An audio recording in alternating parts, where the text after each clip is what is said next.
사랑합니다. 축복합니다. 할렐루야. 말씀 이제 올리고 봅시다. 시작. 하나님의 아들. 자, 구약시대 때 사람들이, 이 유대인들이, 서기관과 바리새인들이 그 제사장들과 함께 회당을 맡아서 하고 있는데, 거기에 특별히 서기관들이 성경을 이렇게 필사를 하면 성경을 기록하는 거죠. 기록하다가 하나님이다, 야훼다, 엘로힘이다 이렇게 글이 나오면 목욕을 하고 가서 쓰다가 놓고 가서 목욕을 하고 옷도 다시 입고 무릎 꿇고 이게 다시 하나님 이름 쓰는 거예요. 그만큼 하나님의 이름을 이렇게 기록하는 것에 대해서 하나님에 대해서 거룩함으로 생각을 했습니다. 근데 별로 사실은 그것 행위 자체가 거룩한 건 아니에요. 뭐 목욕하고 오면 거룩해집니까? 옷을 잘 입고 오면 거룩해집니까? 그렇지는 않죠. 하지만 그 자세는 중요하다는 거죠. 그래서 우리도 오늘날 우리의 어떠함들을 가지고 우리의 자세가 바르게 되고 우리 생각들이 바르게 되고 하면 좋겠지만, 더 중요한 것은 마음으로 하나님을 똑바로 믿어야 한다라는 거예요. 자, 말씀 제목이 하나님의 아들인데, 그러면 우리는 말씀 속에서 하나님을 발견하고 하나님의 아들 예수 그리스도를 발견해야 된다는 거죠. 그래서 오늘 말씀을 통해서 예수 그리스도를 만나시길 바랍니다. 본문의 말씀 봅시다. 마태복음 8장 23절에 배에 오르시며 제자들이 따랐더니, 자, 무리가 너무 많이 모여오니까 예수님이 쉴 틈이 없었다는 거예요. 그래서 우리가 여러분 기억이 너무 이제 본문한 지 오래돼서 성탄절을 하고 성공연신 예배하고 이렇게 하다 보니까 오후 예배를 안 했죠. 그래서 말씀이 갑자기 이제 마태복음 오니까 헷갈릴 수 있는데, 무리들이 너무 많이 따라오니까 예수님이 머리 둘 곳이 없다, 인자는 머리 둘 곳이 없다, 여우도 굴이 있고 쉴 데가 있는데 인자가 쉴 곳이 없다, 그렇게 얘기를 했죠. 그래 무리가 많이 오고 이제 다 치료해주고 나서 배에 오르셨습니다. 사람들이 미니까 제자들이 따랐더니 배에 올라서 제자들과 함께 떠났습니다. 24절에 보시면 바다에 큰 놀이 일어나, 놀이 뭐요? 풍랑이죠. 풍랑이 일어나니까 파도가 치고 풍랑이 일어나니까 배가 물결에 덮이게 되었습니다. 물결에 덮인다는 말은 배보다 물이 높다는 거예요. 그럼 어떻게 되겠어요? 배 안에 뭐가 들어오겠어요? 뭐가 들어와요? 바람이 들어와요? 물이 들어오죠. 배 안에 물이 들어오는 거예요. 그럼 물이 들어오면 배가 어떻게 돼요? 가라앉죠. 그 위험한 상태가 돼요. 예수님께서는 주무시는지라, 예수님도 뭐다? 인간이다. 예수님도 인간이다. 하나님의 아들이신 하나님이시지만 또한 육신을 가진 인간이다라는 거죠. 그래서 여러분, 우리 말씀을 통해서 똑바로 봐야 해요. 예수님은 완전한 인성이시고 완전한 신성이시다. 그리고 온 우주 만물 가운데 태초로부터 지금까지 앞으로도 영원히 완전한 신성과 완전한 인성을 가진 존재는 없습니다. 그리고 예수 그리스도밖에 없는 거죠. 완전한 사람의 몸을 가지고 오셨는데 하나님이시다라는 거죠. 그리고 능력은 가지고 계신데 몸은 인간의 몸이다. 그러니까 사람들 많이 맞아서 치료하고 고치고 사람들에게 쫓겨다니니까 어때요? 피곤하죠. 그러니까 이 파도가 쳐서 집채만한 파도가 배에 몰려 들어오고 물이 차고 이렇게 하는데도 예수님 피곤하시니까 주무시는. 저도 이제 우리 작년에 은총이하고 아이들 데리고 일본 갔다가 오니까 파도가 집채만하게 치더라고. 태풍이 따라와가지고. 늘 못 봤죠? 저는 창문 밖으로 봤거든. 파도가 얼마나 높은지 2층, 3층까지 올라오는 거예요, 파도가. 그 배가 올라갔다 내려갔다가 막 흔들리는 겁니다. 그런데도 잠을 자더라고요. 이게 피곤하니까 잠이 오는 거예요. 이게 육신이 약하니까 피곤하게 돼 있다. 예수님이 피곤하셨다는 거죠. 25절에 그 제자들이 나와 깨우며 이르되 주여 구원하소서, 우리가 죽겠나이다 했습니다. 자, 우리가 한 가지 생각해 봅시다. 예수님은 창조자이시고 만물의 주관자이시고 생명의 주인이시다. 그 죽고 사는 것이 누구에게냐? 예수님께 있는 거죠. 나를 믿는 자는 죽어도 살 것이고 무릇 살아서 나를 믿는 자는 영원히 죽지 아니하리라 했는데 나는 부활이요 생명이다. 그러니까 생명에 대해서 두려워할 필요 없죠. 예수 믿는 사람들은 생명에 대해서 두려워할 필요 없죠. 근데 이 제자들이 뭐요? 믿음이 없으니까 무서운 거죠. 믿음이 있어도 믿음이 없는 게 아니라요. 보세요. 우리도 다 믿음이 있어요. 여러분도 다 믿음이 있어요. 믿음이 얼마나 하냐? 겨자씨만 하지 못한 거지. 겨자씨만큼도 안 되는 거죠. 바람만 불어도 어디가 아픈 적 없어요. 제 아들이 믿음이 없는 게 아니고 지금 파도가 치니까 이 파도보다는 작은 믿음인 거죠. 눈에 보이는 것보다는 작은 믿음이죠. 믿음이 커지면 어떻게 되냐면 눈에 보이는 현실들을 이겨내는 거예요. 상황을 이겨내는 거예요. 그런 믿음으로 자라가야 되는 겁니다. 죽겠나이다. 죽을 것 같다는 거예요. 왜? 현실을 보니까. 현실을 보면 파도가 밀려오는 거예요. 그 믿음이 없는 게 아니고 믿음이 있는데 뭐보다? 이 현실보다 작은 믿음. 옆에서 한번 봅시다. 현실보다 작은 믿음을 버리고 현실을 이겨낼 믿음을 가집시다. 네, 그렇죠. 현실을 두려워서 도망가는 그런 믿음이 아니라 현실을 이겨낼 믿음을 가져야 된다라는 거죠. 26절에 예수께서 이르시되 어찌하여 무서워하느냐 믿음이 작은 자들아 했습니다. 믿음이 없다 안 하죠. 작은 자들. 믿음이 있긴 있는데 작다. 작으니까 뭐가 무서워요? 현실이 더 무서워요. 지금 예수님 옆에 계신데 예수님을 똑바로 믿으면 그 믿음이 충만하면 이 현실을 이겨낼 건데 옆에 계셔도 뭐가 무섭냐? 현실이 더 무섭습니다. 그러니까 예수님 뭐라고 합니까? 이 믿음이 작은 자들아 하시고 곧 일어나서 바람과 바다를 꾸짖으시니 아주 잔잔하게 되거늘 했습니다. 그럼 바람과 바다보다 누가 크냐? 예수님이 큰 거예요. 그런데 사람들은 뭐 봅니까? 27절에 보세요. 사람들이 뭐 보는 거 보세요. 그 사람들이 놀랍게 여겨 이르되 이 사람이 어떠한 사람이기에 바람과 바다도 순종하는가 하더라 했습니다. 보세요. 예수님을 믿긴 믿어요. 근데 뭘 더 크게 생각하고 있냐면 바람과 바다가 잠잠해지는 걸 크게 보는 거예요. 믿음이란 보이지 않는 것, 만질 수 없는 것, 그것을 바라보는 게 믿음인데 사람들은 자꾸 뭘 보냐면 기적과 이적, 표적, 눈에 나타나는 것, 그걸 바라보는 거죠. 그러다 보니까 처음엔 좋아요. 교회 오니까 은혜도 받고 병도 고쳐지고 몸도 좋아지고 생각도 괜찮아지고 하면 좋아요. 근데 시간이 지나면 어떻게 돼요? 이게 변질됩니다. 다 잊어버려요. 현실만 보여요. 믿음은 그런 게 아니에요. 그럼 여러분 바람과 바다가 잠잠하지 않고 그 물에 빠져 죽게 되면 하나님 안 믿을래요? 우리 현실 가운데 상황들이 좋아지지 않냐고 예수 믿고 교회 나오니까 집안에 계속 문제가 생기고 어려워지고 그렇게 하면 교회 안 다닐래요? 대답은 잘하죠. 조금 어려워지고 힘들어지면 믿음이 어디 가요? 믿음이 어디 가요? 그 어려운 문제에 가요. 모든 생각들이 그 상황에 꽂혀 있는 거예요. 주식에 돈을 투자해 놓으면 맨날 앉아서 주식 어떻게 앉으면 맨날 주식 여러분. 통장에 신용카드 돈이 다 빠져나가고 돈이 없어요. 맨날 통장 열면 돈 들어올 때도 없는데 통장 열어서 조회해보면 돈이 어디 갔나.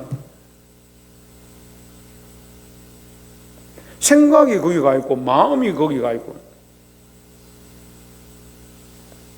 여러분 눈에 보이는 것에 자꾸 쫓아가면요 눈에 보이지 않는 것을 잊어버리는 거예요. 지금 이 사건 가운데 이 사람들이 바라봐야 될 분이 누구냐? 예수 그리스도입니다. 예수 그리스도가 하신 표적과 이적이 아니고 근데 우리는 표적과 이적을 너무 쫓아갑니다.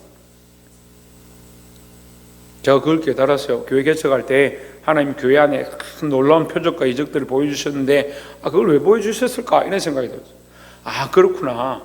우리의 믿음 연약함, 우리가 복음을 위해서 일하는 이것에 흔들리지 않고 똑바로 서 있으라고 그걸 보여주셨구나. 그럼 흔들리지 않고 누구를 바라봐야 되나? 예수 그리스도를 똑바로 바라봐야 되죠.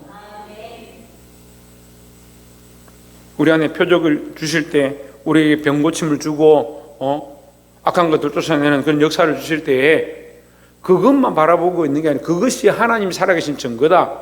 누굴 바라봐야 되냐? 하나님 바라보면 그리스도를 바라보는 거예요.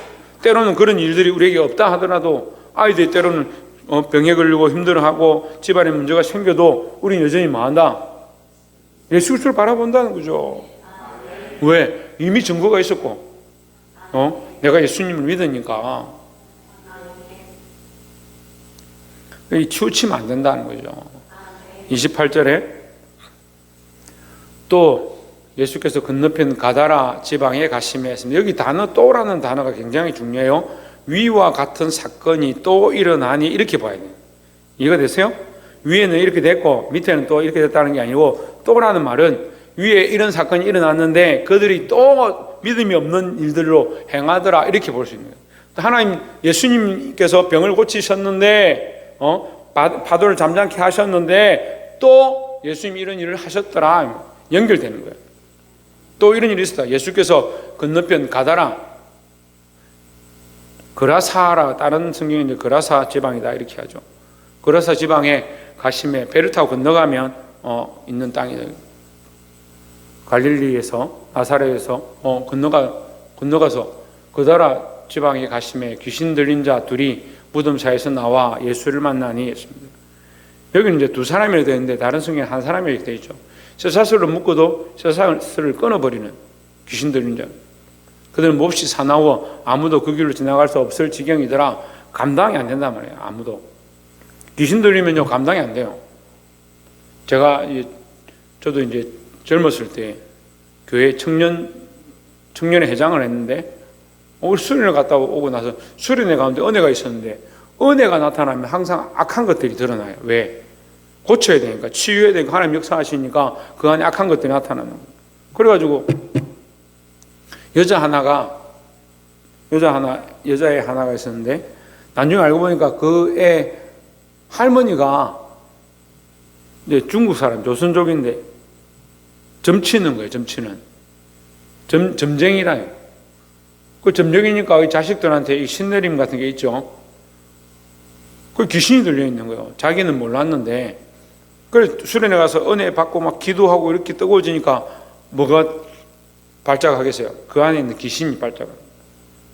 그래가 조금 이상했는데 교회 돌아와가지고 이제 예배를 드리는데 갑자기 거품을 쓰러지는 거예요.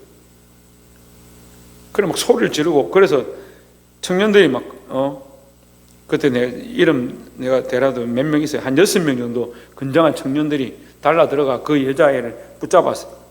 이렇게 하면 안 된다고. 제가 잠깐 없을 때인데 붙잡았는데 그 6명을 이렇게 뿌리시는데 6명이 다 튕겨나가버려요. 여자가 무슨 그리 힘이 세요.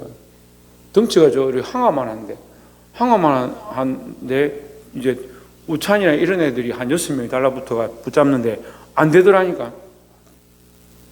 그러니까 귀신 들리면 이게 사납다니까. 감당할 수 없다니까. 그런데 힘으로는 안 되죠. 예수 이름으로 하니까 꼼짝도 못 하는 거예요. 그러니까 결국 이제 그 기도해서 물리치고 애가 괜찮아졌어요.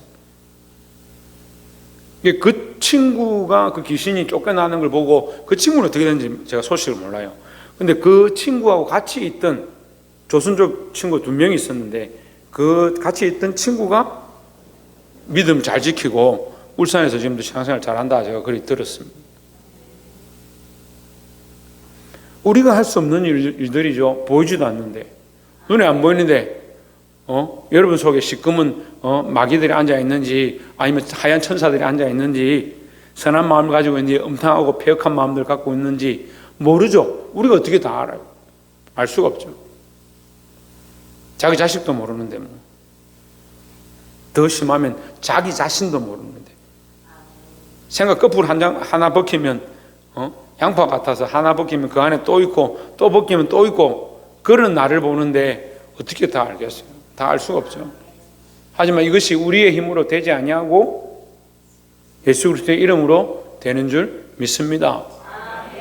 29절에 이에 그들이 소리 질러 이르되 예수님이 지나가니까 하나님의 아들이여 우리가 당신과 무슨 상관이 있나이까 귀신들이 알아보는 거예요. 그 사람들이 알아본 게 아니에요. 그 사람들은 모르죠. 제자들도 잘 모르는데 이 사람이 누군데 파도와 바람도 잠잠하게 하는가 이렇게 했는데 잘 모르는 거죠. 그런데 이 귀신이 알아보죠. 하나님의 아들이여 우리가 당신과 무슨 상관이 있나이까. 때가 이르기 전에 우리를 괴롭게 하려고 여기 오셨나이까. 때가 이른다 이 말은 마지막 때에 이 귀신들이 결국 뭐요? 심판을 받아서 무저갱에 들어갈 것 계시록이 기록하고 있죠. 무저갱 불못에 영원한 불못에 들어가야 되는데 그때가 아직 안 됐는데 왜 당신이 와서 우리를 괴롭게 합니까? 그런 얘기를 하는 거죠. 하지만 예수님이 오신 이유는 뭐요? 이 사람을 불쌍히 여겼어요. 이 사람을 살리려고 더 나아가면 뭐요? 우리로 예수 그리스도를 믿게 하시려고. 그래서 기록된 거예요, 말씀이. 기록된 것도 우리가 보고 믿으라는 거죠. 때가 이르기 전에 우리를 괴롭게 하려고 여기 왔나이까 이렇게 했습니다. 30절에 마침 멀리서 많은 돼지떼가 먹고 있는지라 했습니다. 예수님 나가라 하니까 이 귀신들이 살려주십시오. 우리가 갈 데가 없습니다. 이렇게 하면서 돼지떼한테 들어갑니다. 다른 성경에 보면 이제 한 2,000마리쯤 된다. 그 돼지떼에 들어가가지고 거기 들어가니까 돼지들이 발작을 해가지고 다 물에 뛰어들어서 다 죽어버리죠. 31절에 귀신들이 예수께 간구하여 이르되 만일 우리를 쫓아내시려면 돼지떼에 들여보내주소서 하니 32절에 그들에게 가라 하시니 귀신들이 나와서 돼지에게로 들어가는지라 온 때가 비탈로 내리더라 바다에 들어가서 물에서 몰상하거늘 했습니다. 예, 우리가 근데 사실 왜 이렇게 됐는지 다 알 수는 없어요. 다 알 수는 없어요. 그런데 이걸 이상하게 생각해가 돼지한테 왜 들어가냐, 왜 이런 식으로 멀쩡한 돼지들을 삼겹살 구워 먹지 바다에 버리냐, 그렇게 볼 필요 없습니다. 어떻게 봐야 되냐, 이 돼지보다 이 두 영혼이 소중하고 이 말씀을 보는 우리가 더 소중하고, 그래서 이것을 통해서 하나님의 하신 일을 보아야 한다라는 거죠. 네, 그분이 누구다? 하나님의 아들이다. 그걸 가르쳐 주려고 보여주는 거죠. 엉뚱하게 돼지가 돼지떼가 돈이 얼마냐, 한 마리당 두 수로 얼마 200만 원이냐, 그렇게 따지지 말고 성경을 보면 또 그렇게 보는 사람들이 있어요. 파도가 집채만한 파도가 몇 메다짜리냐, 그땐 배는 나무로 만들었냐, 밑에 파는 가판을 어떻게 만들었는데 예수님이 어떻게 누워 있었냐, 뭘 그런 고민들을 하고 있는지 몰라요. 말씀대로 받으시기 바랍니다. 그게 중요한 게 뭐냐, 이 역사, 이 일을 하고 계시고 이 치유와 병을 고치시고 귀신을 쫓아내고 바다와 바람을 잠잠케 하시는 이가 누구냐? 예수 그리스도라는 거죠. 그러니까 우리의 믿음이 어디에 있어야 되냐? 예수 그리스도를 향하고 있어야 되는 거예요. 다른 걸 믿는 게 아니에요. 다른 걸 믿는 게 아니에요.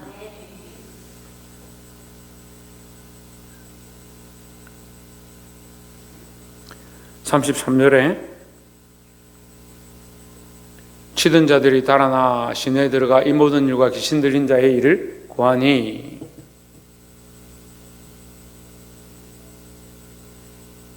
이 돼지떼를 치던 자들이죠.